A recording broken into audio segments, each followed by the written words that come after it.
I met Cary on Seattle's One Line, and we had a quick chat between Pioneer Square Station and SoDo about his belief that meaning comes from within ourselves. My name is Nick, and this is Conversations on the Coast. Good afternoon. Hey, are you interested in doing a short interview while we ride the train? Oh, sorry. What's that? Sorry. Okay. I am speaking. You bet. How about you? Interested in doing a short interview while we ride the train? Sure. Cool. Who are you with? So my name is Nick, Okay. and I do a podcast called Conversations on the Coast. Okay. And what I do is a type of conversation where we talk about something that you believe. And what we do is we don't really talk so much about the belief as about the reasons that you have for the belief. Oh, And the epistemology, epistemology is the study of knowledge. Mm-hmm. We talk about like the foundations of your belief, like what methods do you use to come to truth? Okay. What's your name? Cool. My name is Nick. Nick. Cary. Cary. Yeah. Good to meet you. Nice to meet you. Awesome. What brings you down to the train today? I work down here and I'm heading home. Awesome. Yeah. Same with me. I actually work up in Interbay, and this is an interest that I've had for a while, and I finally realized, I can actually get some great interviews with people while I'm on my commute home. You double duty, right? So it's good. Yeah. Yeah. A friend and I actually, he has a YouTube channel, Mm-hmm. and we publish this as a podcast through his YouTube channel, but he does a lot of videos of this sort of thing. I see. He came out and he filmed me the first time I did this on the train, and it's a great series of videos. We just dropped the first interview today on his channel. I'll have to go see what kind of company I keep. Yeah, his channel is called Sound Epistemology. Sound epistemology. Has a double meaning. Sound epistemology means, that it's solid. Sound. Yeah. It's right, but also Puget Sound, because he lives in Olympia. I actually live out on the Westport, on the coast in Westport, which wow. is why it's Conversations on the Coast. Aha. Yeah. Understood. So, have you thought of something that is something you believe? It can be something trivial, or it can be something that's a core belief that kind of underlies it. Sometimes it's really interesting when it's something that kind of helps inform how you treat people, how you move around in the world, Yeah. how you vote, right? Any of that. But Okay. some people like to stay away from the Yeah. more core beliefs. Oh. I don't really question the beliefs. Right. Really, what we talk about is just the reasons. Okay. Well, do you want to wait till this has gone past, or is this part of the No. We'll sounds? Yeah, Okay. that's hopefully we can isolate out the audio. Sounds good. But then we'll get on the train.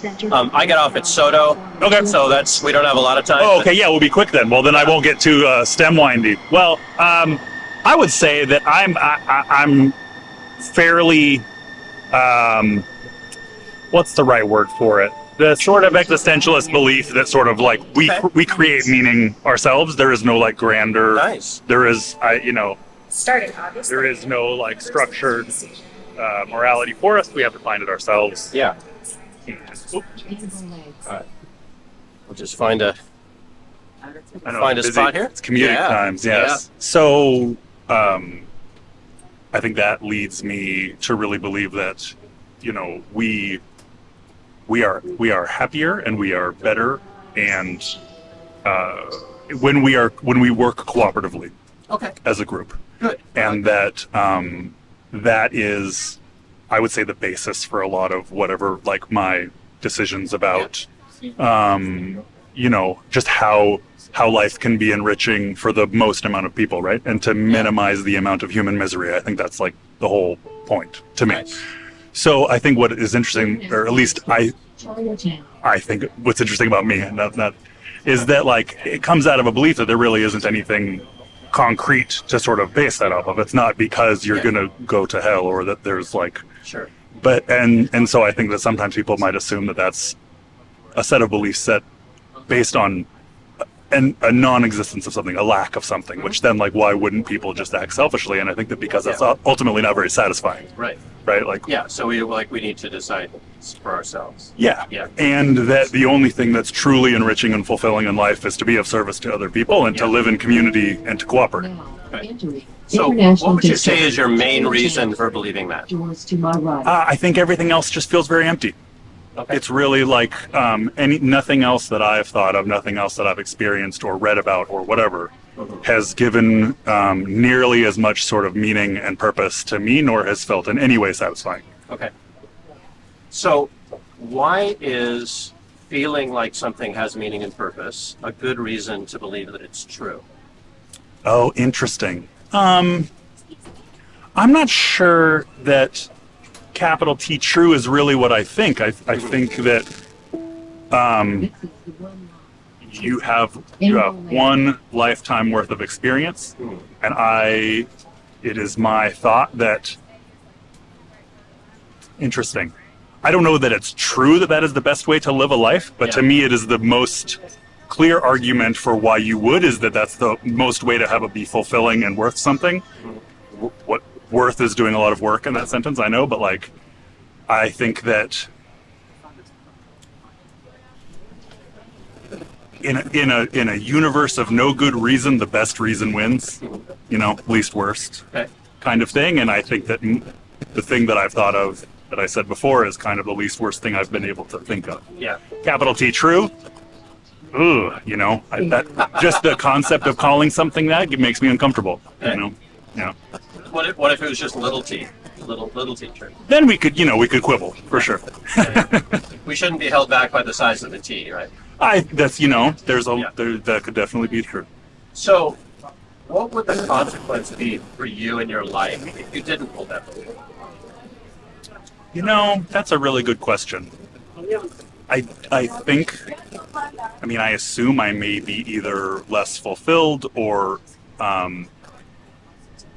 it has provided me a certain level of comfort that, I don't know, sometimes beliefs are good shorthand, right? Sure. That like, I don't have to worry over every single little decision that I make, as long as I feel like what I'm doing is cooperative with others and is at least at the very best neutral as far as like the amount of total human misery. Then okay, let's go from there. You don't have to start from zero every single time you make a decision. So it has let me be a little bit more calm and less anxious, generally speaking, in life, which is not to say not anxious nor calm, because I am neither of those things. So but more so.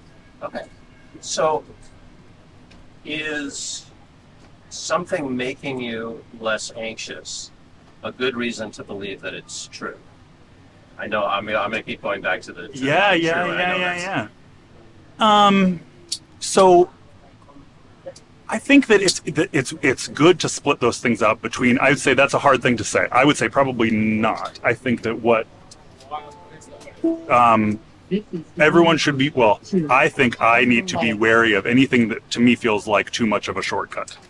That I have a hard time believing in something simply because it will make me comfortable or feel better.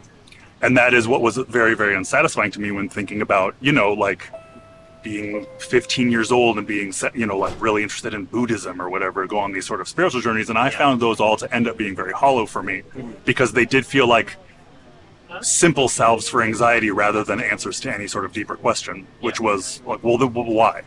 I'm not satisfied with why because X sort of said so. Right. It seems like so. Yeah, I think that answers your question more or less. I think so.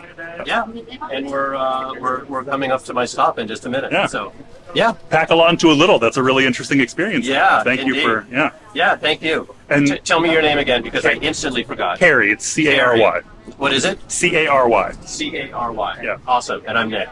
Nick. Yeah. Very nice to meet you. Remember to look for Sound Epistemology. Sound on Epistemology. YouTube. I will do that. Cool. Very Thank interesting. Yeah. You've been listening to Conversations on the Coast, a series from Washington State featuring civil conversations using street epistemology to explore what people believe and why. Find out more at streetepistemology.com.